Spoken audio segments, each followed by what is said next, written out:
김영철 북한 노동당 부위원장이 오늘 정오쯤 2박 3일간의 방남 일정을 마치고 귀환했습니다. 방남 기간 동안에 북한은 미국과의 대화 의지를 연일 강조했는데요. 어떠한 전제 조건도 달지 않아서 향후 북미 대화의 기대감도 높아지고 있습니다. 자세한 이야기 김용현 동국대 북한학과 교수와 함께 나눠보도록 하겠습니다. 안녕하십니까? 네, 안녕하십니까? 예. 북한으로 돌아간 김영철 일행 네. 아마 김정은 위원장에게 바로 보고할 것으로 이렇게 예상이 되는데요. 그렇습니다. 방남 과정에서 던진 메시지는 미국과 대화 의지가 있다라는 네네. 건데요. 네. 그 의지를 표명한 것 자체가 그 김영철이 갖고 내려온 가장 큰 임무였다 이렇게 봐야 되겠죠. 그렇습니다. 말씀하신 것처럼 김영철 부위원장의 가장 중요한 임무는 미국을 향해서 우리가 대화할 의지가 있다. 이것을 김정은 위원장의 사실상의 메시지를 들고 왔다. 그게 이제 핵심이다라고 봐야 될 것 같고요. 예. 이번에 최광일 외무성 부국장이 같이 동행을 했습니다. 예. 최광일 외무성 부국장은 이번에 남한에 처음 온 사람입니다. 예. 그러니까 이 사람은 미국 전문가입니다. 예. 대미 전문가고 육자회담이나 이런 쪽에서 많은 역할을 했던 사람인데 이 사람이 같이 왔다는 것. 그리고 그 정확하게 지금 알려지지 않습니다만 여성이 한 명 포함되어 있습니다. 네. 8명 중에 예. 조봄순이라는 여성인데요. 예. 이 여성은 통역일 가능성이 매우 높습니다. 예. 그래서 이번에 김영철 부위원장 일행의 방남 과정의 핵심 포인트는 북미 접촉, 나아가서는 북한이 미국과 대화하고 싶다는, 대화하겠다는 그런 의지를 표명하는 그 부분이 가장 핵심적이었다고 봐야 되고 네. 지금 이제 시간이 오후 4시가 지금 넘어가고 있지 않습니까? 보통 판문점 정도 또는 개성에서 평양까지 거리가 한 200km가 좀 넘습니다. 예. 그래서 우리 기준으로 하면 지금쯤 평양에 도착하는 시간이다 이렇게 봐야 되는데 예. 북한은 또 그 도로선이 그썩 좋지 않기 때문에 거의 뭐 지금 평양 입구 사리원 정도나 뭐 이런 정도 도착했을 것 같습니다. 네, 예. 말씀하신 것처럼 오늘 귀환을 했습니다. 네. 이제 앞으로 북한에서 나올 메시지 어떤 게 있을까요? 우선은 이제 북측에서 내놓을 메시지는 두 가지일 것 같습니다. 하나는 말씀드린 것처럼 북미 대화 의지를 좀 더 구체적으로 이야기하는, 다시 말씀드리면 미국과 대화할 의지가 있다는 것을 김정은 위원장이 직접 자신의 육성으로 이야기를 할지는 모르겠습니다만 어쨌든 김영철 부위원장이 이번에 남측에 와서 미국과 대화 의지를 명확하게 충분히 대화할 의지가 있다는 이야기를 했기 때문에 네. 예. 그 부분을 좀 더 구체화하는 언급들이 있을 가능성이 높다 이렇게 봐야 될 것 같고요. 예. 또 하나의 측면은 이제 남관계 차원에서 그동안 이제 우리 쪽에서 대체로 북측 손님들을 맞이하는 그런 형식이었지 않습니까? 네. 예. 오늘 점심 시간을 지나면서 남측에 북한 사람은 한 명도 남지 않았습니다. 예. 다 올라간 것이죠. 예. 지금 이제 판문점에서 황충성 북한 조평통 부장하고 우리 그 통일부의 예. 부장이 지금 대화하고 있는 이런 정도입니다. 이거는 지금 패럴림픽 참가 그렇습니다. 문제 실무 협상이죠. 그렇습니다. 예. 패럴림픽 참가 때문에 지금 이제 그 남북한이 대화를 하고 있는 이 정도 상황인데 예.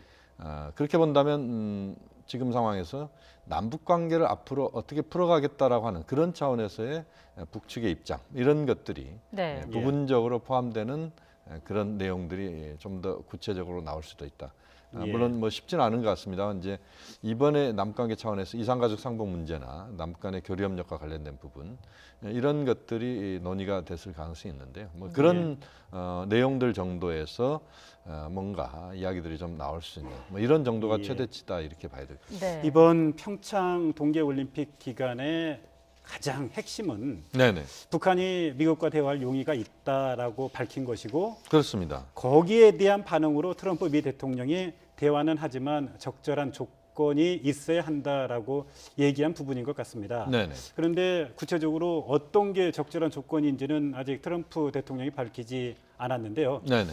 우리가 보기에 어떤 부분을 얘기하는 것 같습니까? 미국 측에서. 지금 그 적절한 조건의 최대치는 비핵화와 관련된 북한의 전향적인 입장 예. 이 부분이 최대치라고 봐야 될 것 같습니다. 예, 구체적으로 어떤 걸 얘기하는 건가요? 예를 들면 이제 북한이 지금 핵과 미사일 실험 발사를 하고 있는데 예. 이것을 우선은 지금 이제 우리가 모라토리움이라는 표현을 씁니다만 우선은 그것들을 이제 유예하는 예. 그런 것들을 이제 중지하는 이런 조치 정도가 우선은 그 북미 대화의 입구일 수 있다 이렇게 봐야 될 것 같습니다. 그러니까 핵 핵실험을 더 이상 하지 않고 미사일 발사도 더 이상 하지 않겠다라는 선언을 해달라 이런 거죠. 그러니까 이제 그것을 앞으로 계속 해달라고 하는 이야기를 꺼내기는 쉽지 않을 것 같고요. 예, 우선은 당장 핵실험과 ICBM 미사일 발사를 중단시켜야 된다. 예, 이런 정도가 출발점이 될 가능성이 높습니다. 아마 예. 북측에서는 거기에 대해서 아마 한미 군사훈련이 이제 4월 정도부터 시작이 된다 이렇게 봐야 되는데 예. 네. 한미 군사훈련을 하는 데 있어서 북한이 최대치로 이야기할 수 있는 것들은 아마 한미 군사훈련의 중단일 겁니다. 예. 그러나 이제 그 중단 조치는 우리가 취하기 어렵다는 것을 북한도 저는 알 거라고 보고 예. 그렇다면 이제 북한 입장에서는 전략 자산의 전개를 이번에 제한하는 다시 말씀드리면 미국이 갖고 있는 전략 자산이 비원비 전략 폭격기 지금 이제 괌에서 뜹니다. 그게 한 2시간이면 그 평양 상공에 날아올 수 있거든요. 네. 우리가 흔히 죽음의 백조라고 하는 것이죠. 그다음에 B-52 전략 폭격기 이건 이제 1950년대에도 뭐 활동을 하면서 지금까지 있는 북한의 미국의 재래식 무기 그 항공이다 이렇게 보시면 되는데 그다음에 이제 F-22 랩터 같은 이런 기종들이 전개되는 것을 우선적으로 이번 군사훈련에서는 없애야 된다. 이런 정도가 북한 이야기를 할 수 있는 최소치. 예. 이런 정도에서부터 출발하는 그런 그것이 이제 북한에 대해서 미국 이야기하는 이제 조건이다 이렇게 우선 저는 판단할 수 있을 것 같고요. 이제 문제는 뭐냐면 우리가 이제 첫 술에 배부를 수 없다라고 하는 부분에 대해서는 굉장히 중요한 의미 부여를 하고 싶습니다. 예. 다시 말씀드리면 북미 관계나 남북 관계가 그동안 오랫동안 사실은 강대강의 대결 구도를 형성해 왔기 때문에 네. 지금은 대화를 향한 어떤 문을 여는 그런 탐색적 대화라고 하는 과정에서부터 시작할 수밖에 없는 것이 현실이다 이렇게 봐야 될 것 같다. 그 부분을 또 강조하고 싶습니다. 네. 우리 통일부 관계자들 네네. 그리고 이제 국정원 관계자들이 김영철 통전부장 일행과 오찬과 만찬을 통해서 여러 차례 만났는데요. 네네. 아직 뭐 구체적인 대화 내용에 대해서는 밝힐 네네. 수 없다는 게 우리 정부의 공식적인 그렇습니다. 입장인데 네네. 다만 하고 싶은 이야기를 했다라고 얘기하지 않습니까? 그렇습니다. 그거는 뭐 남북한 간에 양측이 다 뭐 공통된 사항이겠죠. 그렇습니다. 자, 어떤 이야기들을 했을까요? 이번에 이제 그 김영철 부위원장 일행을 만난 남측 인사들을 전체를 한번 딱 보면은 정의용 실장, 안보실장 같은 경우 이제 당연히 우리 안보사령탑이기 때문에 한 번 정도 그렇게 만나는 것, 한 2번 지금 만났습니다. 이제 예. 그런 정도는 충분히 이제 가능하다 이렇게 봐야 될 것 같고, 그다음에 이제 천혜성 차관 네. 또 조명균 장관, 통일부 장관 예. 이제 이것은 이제 남관계 차원에서의 의미 부여를 할 수 있는 만남이다 이렇게 봐야 될 것 같고요. 예. 서훈 국정원장이 참가한 것은 역시 남관계 플러스 남북 정상회담과 관련된 문제. 예. 그다음에 우리가 주목해야 될 사람이 한 사람이 있습니다. 이도훈 한반도 평화교섭본부장입니다. 예. 육자회담 그렇습니다. 대표이죠? 육자회담 수석대표이면서 예. 우리 한국 쪽에서 우리 남측에서 비핵화 평화체제와 관련된 부분에서 최고의 실무 가장 앞에서 실무 사령관이 누구냐? 네. 이도훈 본부장입니다. 예. 그러니까 이도훈 본부장은 이제 그 최강일 외무성 부국장, 북미국 부국장입니다.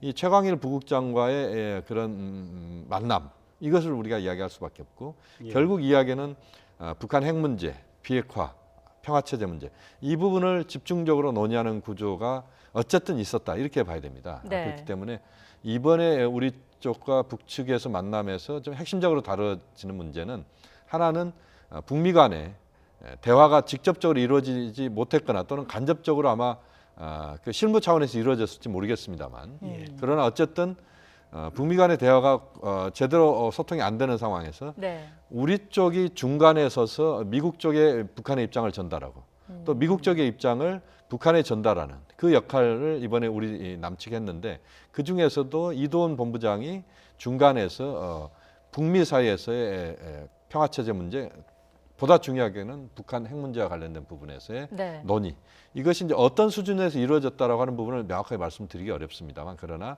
충분히 자기 입장들을 설명했다. 이것은 결국 뭐냐면 이방카를 통해서 트럼프 대통령에게 북측의 입장이 명확하게 전달됐다.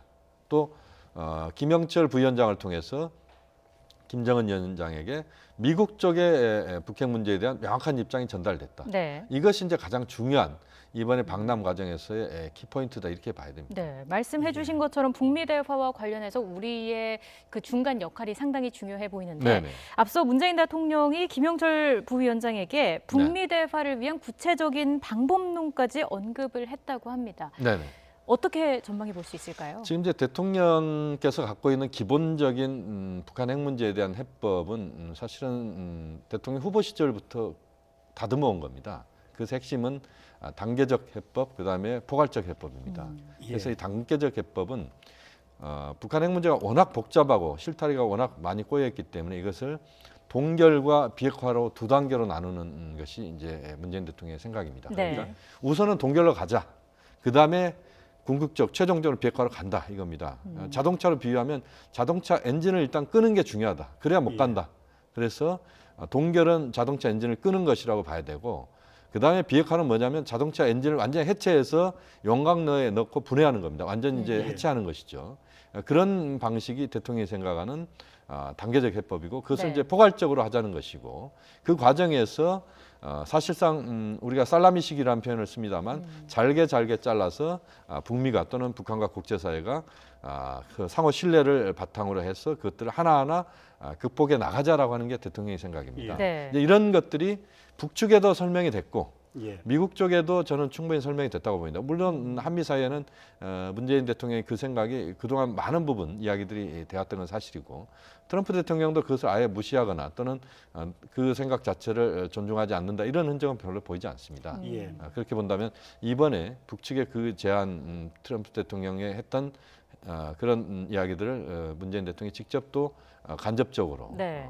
그 김영철 부위원장을 통해서 김정은 위원장한테 예. 전달됐다는 것 자체가 저는 매우 큰 의미가 있다고 네, 봅니다. 사실 동결과 폐기 2단계 해법을 주장하는 문재인 대통령의 구상 가운데 네네. 시작 단계가 동결인데요. 그렇습니다. 지금 트럼프 미 대통령이 얘기한 적절한 조건이 동결과 일맥상통한 부분 아닙니까? 그 그런- 부분을 정확하게 사실은 지금 그 1mm의 오차도 없이 똑같다라고 이야기하기는 어려울 것 같습니다. 아직까지는. 그러나 상당히 좀 근접해오고 있는 것 아니냐. 트럼프 대통령은 우선은 일단은 북한에 세게 지금 지르고 있습니다. 예. 쉽게 말씀드리면 지난번에 엊그저께 지금 이제 새로운 제재가 나왔고 더 강한 제2의 그런 제재도 생각하고 있다 이런 이야기를 꺼냈습니다. 예.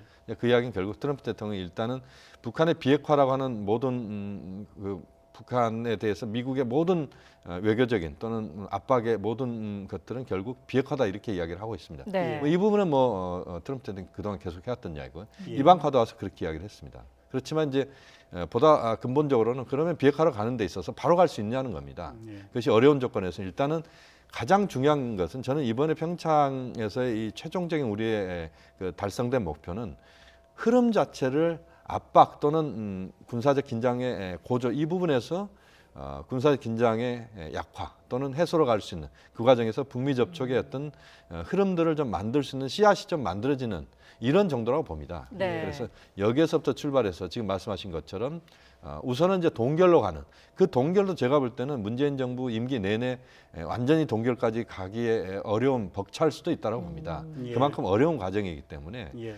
지금은 좀 더 차분하게 점진적으로 또 전반적으로 한미 공조 속에서 또는 국제사회 공조 속에서 북한과의 대화하고 또 북미 간의 대화할 수 있도록 우리가 중개자 역할을 하는 이런 또 여러 가지 외교적 또는 남관계 차원의 노력이 요구된다 이렇게 봅니다. 그러니까 트럼프 대통령은 북미 간 대화가 시작이 되려면 네네. 적절한 조건이 필요한데 적절한 조건에 가장 중요한 건 북한이 비핵화 의지를 보여달라는 것이고요. 그렇습니다. 문재인 대통령은 동결하는 모습을 보여달라는 것 아닙니까? 그렇습니다.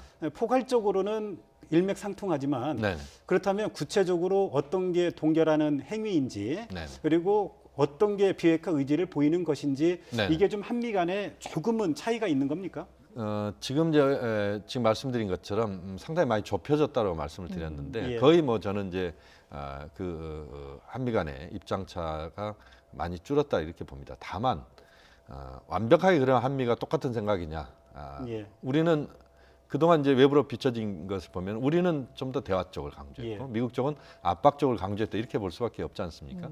그래서 제가 지금 필요하다고 생각하는 부분은 미국에 대해서 우리가 대미 특사 파견이 저는 상당히 빨리 서둘러야 된다고 봅니다. 네. 대미 특사요. 그렇습니다. 왜냐하면 지금 상황들을 보면은 평창을 매개로 해서 문재인 대통령이 상당히 다양하게 주요 인사들을 만났습니다. 예. 또 북한의 입장도 직접 들었고 미국의 입장도 들었고 지금 이제 문재인 대통령 입장에서는 문재인 대통령이 들었던 또는 같이 이야기를 나눴던 이 모든 것들을 종합적으로 정리를 해서 빠른 시간 내에 트럼프 대통령에게 우리 특사가 가서 설명을 정확하게 하는 것이 중요하다 봅니다. 네. 물론 이방카 보좌관이 충분히 설명할 겁니다만 그러나 또 우리 차원에서의 또 설명이 또 필요하다고 보고 그 과정에서 지금 말씀하신 것처럼 그런 미국 이야기하는 비핵화의 그런 조건, 우리가 이야기하는 동결 이 부분의 어떤 일치 이 부분들을 예. 좀 찾아야 된다고 보고 예.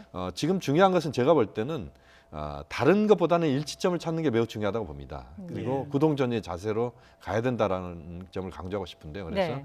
가능한 한미가 공유할 수 있는 이런 것들의 일치점을 찾으면서 그러면서 그걸 갖고 북한에 대해서 대화 요구를 하고 또 북한을 또 우리가 미국적 입장을 갖고 와서 또 설득하고 전 대북 특사 파견도 필요하다고 봅니다. 예. 이제는 이제 어느 정도 패럴 올림픽이 지금 진행되고 있습니다. 곧 진행이 됩니다만 3월 9일부터 18일까지이긴 합니다만 지금 정도에서 지금 한 10여일 정도의 시간이 중간에 비어 있습니다. 네. 이때 예. 충분히 좀 설명들이 이루어지면서 패럴림픽 이후에 북한이 추가적인 도발을 하지 않도록 그런 자제시키도록 하는 그런 억제, 자제 이 부분은 사실은 패럴까지의 기간 동안 얼마나 한국이 역할을 하느냐, 네. 또 미국과 북한, 중국, 일본, 러시아가 같이 역할을 하느냐 이 부분이거든요. 그래서 예. 이제 그런 노력을 지금 타는 차원에서 저는 대북 특사 파견도 빨리 좀 서둘 필요가 있다. 그래서 예. 충분히 김여정, 김영철이 충분히 김정은 위원장에 설명하겠지만 예. 우리가 갖고 있는 생각을 또 가감없이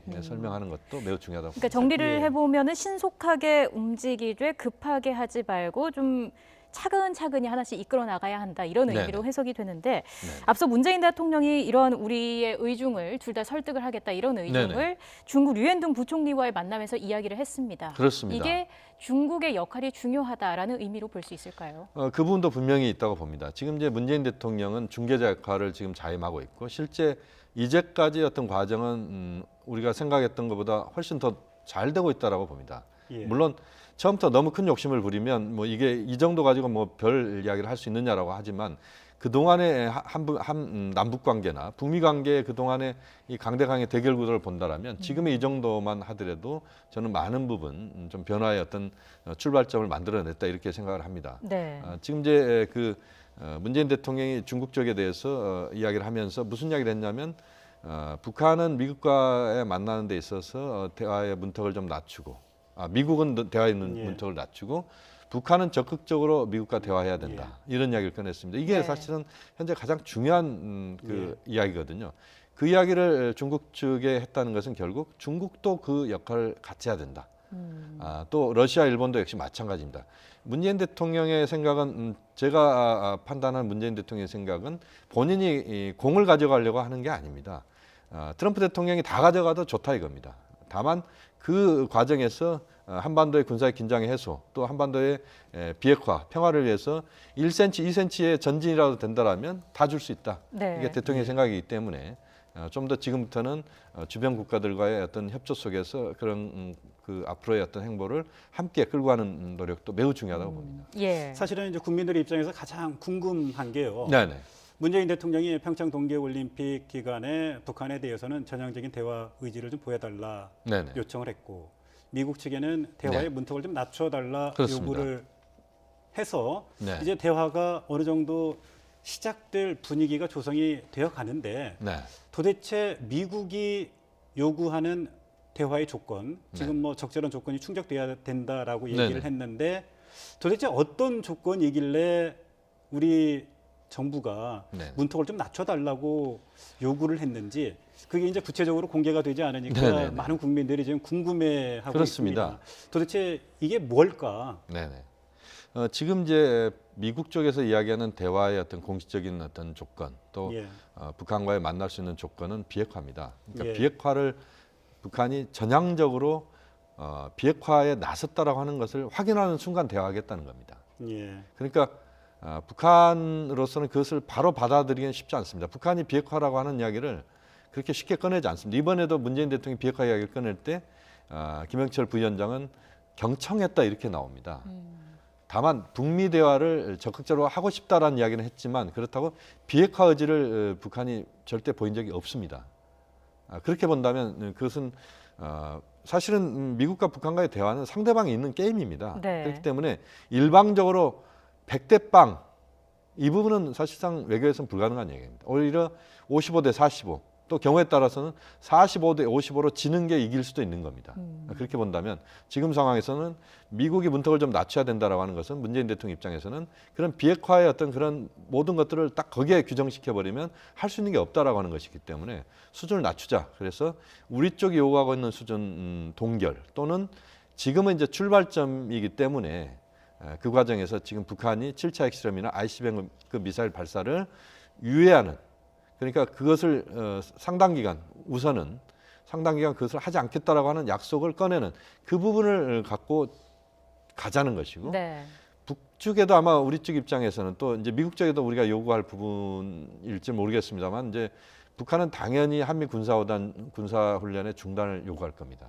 그 과정에서 한미 군사훈련 중단을 우리가 지금 할 수 있느냐, 그게 쉽지 않습니다. 예. 그렇게 본다면 이제 말씀드린 것처럼 전략자산의 전개를 이번에는 하지 않는다, 유예한다랄지 이런 식의 어떤 북미가 서로 좀 거래할 수 있는, 거래란 표현이 적절하지 않습니다만 서로 선물을 주고받을 수 있는 것들을 찾아서 공통분모를 찾아야 지금 이제 흐름 자체가 대화 쪽으로 갈 수 있거든요. 그렇기 때문에 문재인 대통령의 어떤 중개자 역할 속에서는 지금 이제 그 부분이 현재로서는 포인트다. 네. 이렇게 봐야 될 것 같고요. 거기서 이제 유연성들이 좀 발휘되는 부분들을 찾아야 되고 또 네. 우리가 충분히 미국 쪽에 우리 입장을 또는 설명을 잘해야 된다고 봅니다. 한국의 중개자 역할이라고 하는 것이 북한 편을 드는 것도 아니고 미국 쪽에만 또 그렇게 하는 것도 아니고 우리는 지금 현재 상태에서 한반도의 군사 긴장의 해소, 그다음에 비핵화 이런 것들을 최종 목표로 하기 때문에 네. 그 부분을 함께 끌고 갈 수 있는 예. 그 과정에서 한미 공조의 1cm, 1mm의 또 빈틈도 있어서는 안 된다. 이 부분도 또 중요하게 생각을 네. 합니다. 아직도 갈 길이 멀다라는 그렇습니다. 말씀이신 것 같습니다. 그렇습니다. 예. 네, 어떤 메시지가 추가로 나오게 될지, 북미 대화의 진전이 생겨나게 될지 지켜봐야 할 것 같습니다. 지금까지 김용현 동국대 북한학과 교수와 함께 이야기 나눠봤습니다. 오늘 말씀 잘 감사합니다. 들었습니다.